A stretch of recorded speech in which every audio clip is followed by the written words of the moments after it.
What's up? Ohayo gozaimasu. Andito tayo ngayon sa Kaisha kung saan ako nagtatrabaho. Nung nakarang araw, Yasumi po tayo. Wala tayong work. Kasi kunti lang yung work dito. Walang dumating. Kaya sabi sa amin na mag-Yasumi muna kami. No. So tingnan natin kung anong istorya na naman. Titingnan natin kung paano, no? Kung ano yung sasabihin nila sa atin. So maganda naman na wala tayong work basta may bayad, di ba? So magpapunch muna tayo at bili muna tayo ng pampainit doon sa loob.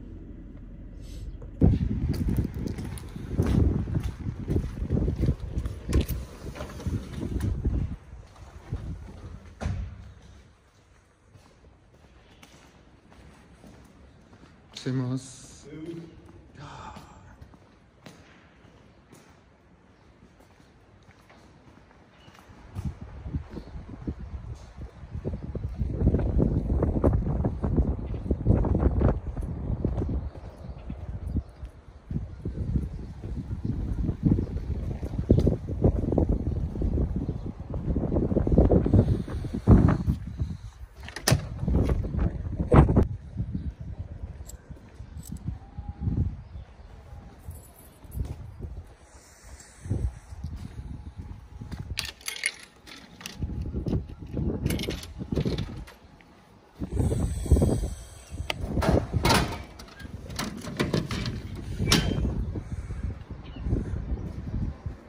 Titingnan natin yung mga trabaho na dumating. So, ito lang yung trabaho namin na dumating, yung truck nakatambay.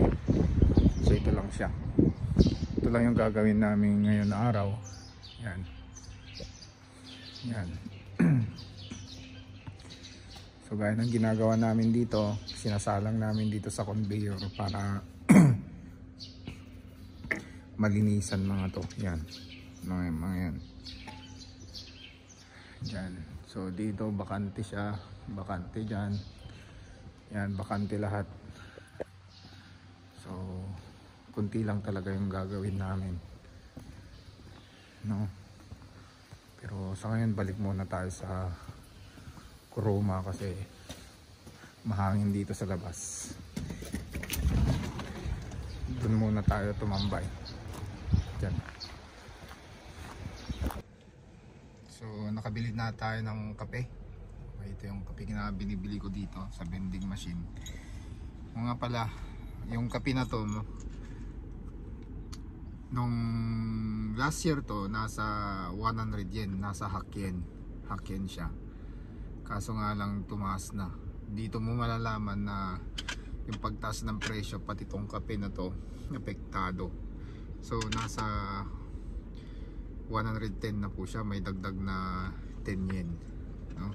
So ngayon magpapainit muna tayo, magkakape muna sandali at nakapag-punch in na rin tayo at nakapaglista na rin ako ng kakainin ko mamaya. So dito nga pala hindi na ako nagbabaon minsan,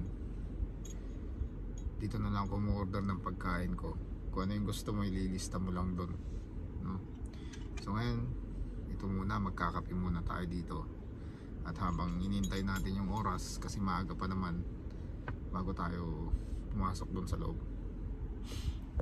may papakita pala ako sa inyo. Itong nasa labas dito sa parking ito. So yung mga drum pala na yan, ginagamit sa basura lang. Diyan nila nilalagay yung mga abo. Kung saan yung mga nililinis namin dito, diyan nila nilalagay.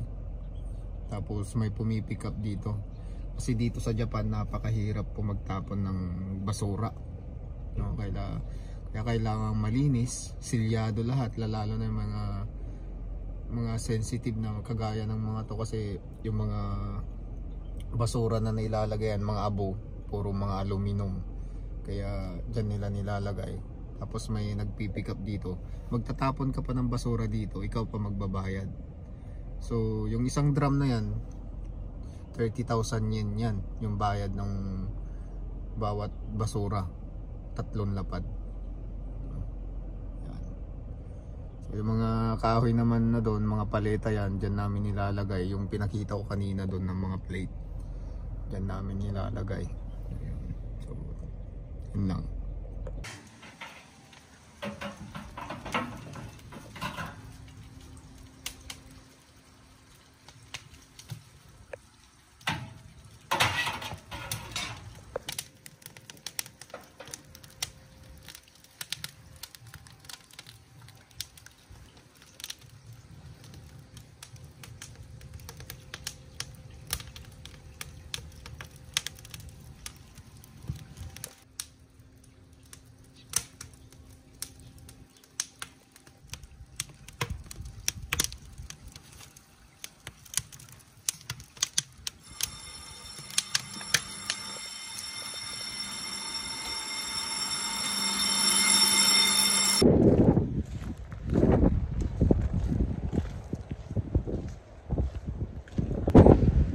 Lunch break namin.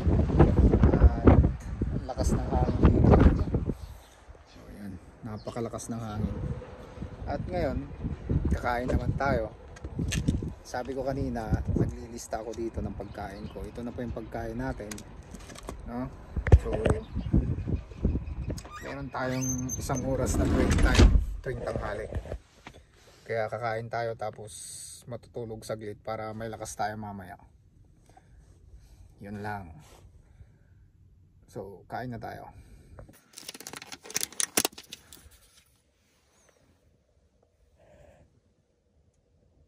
So, pagkatapos nating kumain, idlip muna tayo. So, ang routine lang naman ng gawain ko dito kapag may work. Pare-parehas lang, no? Pare-parehas lang yung ikot natin dito. Na every 2 hours meron tayong break time, tapos 1 oras na break time sa tanghali. So sa ngayon dito ako sa Kurumo pumipesto, dito ako kumakain. Pero pag mainit na, pagdating ng summer, sa kusina na tayo, kasi hindi na natin kakayanin yung init kapag summer dito. Mainit na masyado, kaya doon tayo sa loob, doon tayo sa kusina kakain.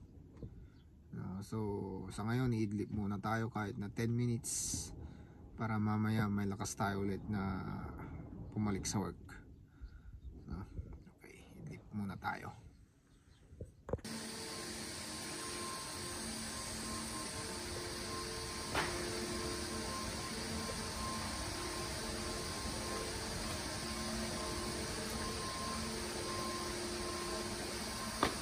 So back to work na tayo.